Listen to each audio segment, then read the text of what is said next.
Hey Commanders fans, get ready, because today we have exclusive news about our team, and you can't miss a single detail.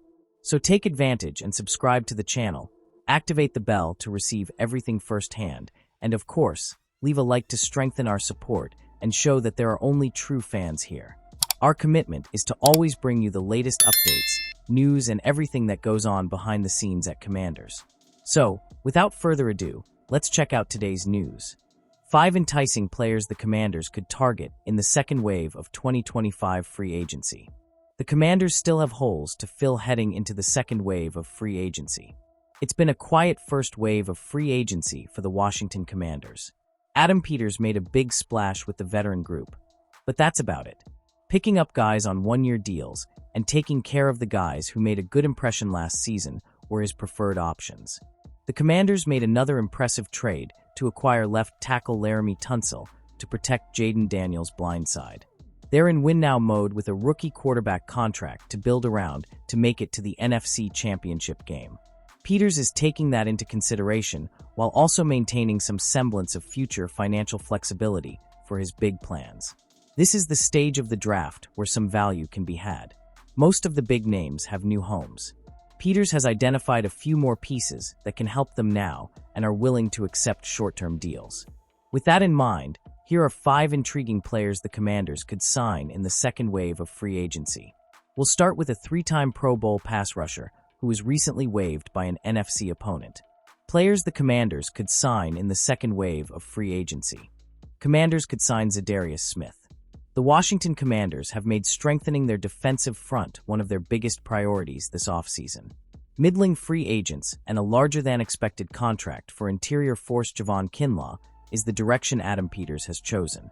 That shouldn't stop him from adding another proven performer to the mix if the money works out for all parties. Zadarius Smith needs no introduction. The Pro Bowl edge rusher had 9 sacks last season for the Cleveland Browns and Detroit Lions. Unfortunately, that wasn't enough to avoid being released by the team Washington defeated in the divisional round. Smith is still capable of generating pressure, despite being in the twilight of his career. He can set a clean edge against the run, and his 63 total pressures last season ranked 10th in the league. This is the kind of short-term solution a contender like the Commanders should have. Peters has placed a heavy emphasis on experience leading the Commanders to better days during his first 2 draft periods in charge.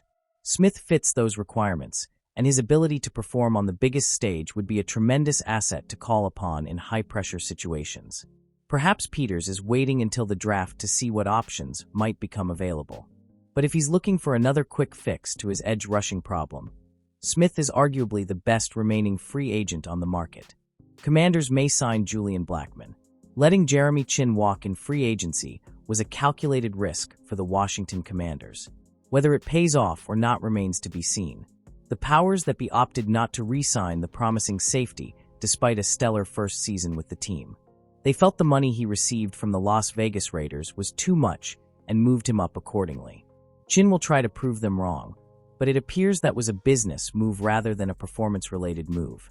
The Commanders signed Will Harris to fill the void. They remain hopeful that Percy Butler and Tyler Owens have more improvements to come. While that may be true, Washington should hedge its bets with another veteran in free agency or a talented prospect from the college ranks. Julian Blackman is a decent prospect. His production dipped a bit with the Indianapolis Colts last season, although there were some good moments. It's also worth noting that the player competed through the pain after a torn rotator cuff suffered in Week 1. Blackman deserves the benefit of the doubt for that alone. His determination to keep playing and fighting through significant adversity to help the team is exactly the type of character Washington coveted under the new regime. The Commanders may be happy with what they have. If not, giving Blackman a 1-year deal makes a lot of sense. Commanders could sign Jedric Wills Jr. The trade for Laramie Tunsil has the potential to change everything for the Commanders. The prolific left tackle is still performing at an elite level and is relishing the prospect of blocking for quarterback Jaden Daniels. If the Pro Bowler lives up to his billing, there's no telling how much the offensive line will improve. That involves some reshuffling elsewhere. Brandon Coleman could move to right tackle with Andrew Wiley moving to the interior until Sam Cosmi returns. But with Cornelius Lucas signing with the Cleveland Browns as a free agent, the Commanders could use another edge protector to become their new swing tackle. Jedric Wills Jr. could be looking for a bigger role. Still, the former first-round pick's recent career trajectory doesn't exactly warrant a run at a starting role elsewhere. Wills was a highly touted college recruit coming out of Alabama. He's never lived up to expectations and has dealt with serious injury issues the past 2 seasons. If the lineman is willing to accept a backup role initially, the Commanders could do a lot worse. Allowing Wills to take stock, learn from offensive line coach Bobby Johnson, and develop some good habits under Tunsil could make this move worth its weight in gold. Commanders could sign Chidobe Awuzie. Things are looking up in the cornerback room. The Washington Commanders signed productive veteran Jonathan Jones as a free agent and re-signed Noah Igbinoghene for another campaign. With Marshawn Lattimore and Mike Sainristil leading the secondary, that quartet provides more incentive. That shouldn't stop Adam Peters from adding to the unit if the right opportunity presents itself. Chidobe Awuzie comes with a lot of baggage, but that's typically the case with most free agents still on the market at this point. Awuzie was a high-value signing for the Tennessee Titans in 2024. Injuries have hampered his ability to make any lasting contributions, and new general manager Mike Borgonzi made the defensive back a cap hit as part of his roster overhaul. The former second-round pick has surrendered just 52.6% of his targets over the past 3 seasons. Awuzie has a passer rating of 86.3 when targeted, which is pretty decent, all things considered. That suggests he still has some left in the tank. Keeping him healthy is the tricky part these days, but the Commanders would use him as a rotational piece to supplement the options they currently have at their disposal.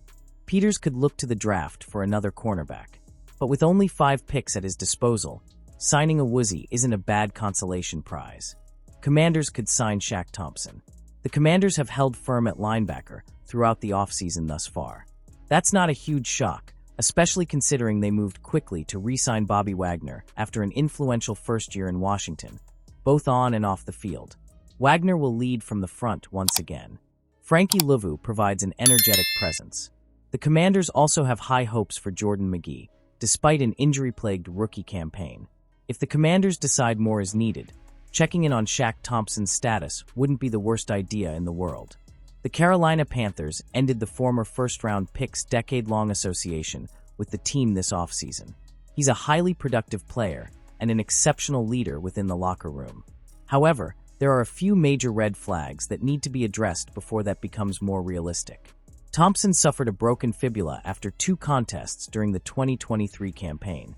He returned to full fitness this season, but disaster struck with a ruptured Achilles tendon after just 4 games. That's not exactly ideal for someone on the wrong side of 30. The Washington grad is confident he still has plenty of good football left in him. It wouldn't cost the Commanders anything more than the vet minimum for a decent contributor with a point to prove. Thompson also knows Luvu well from their time together in Carolina, which would smooth the transition in this scenario.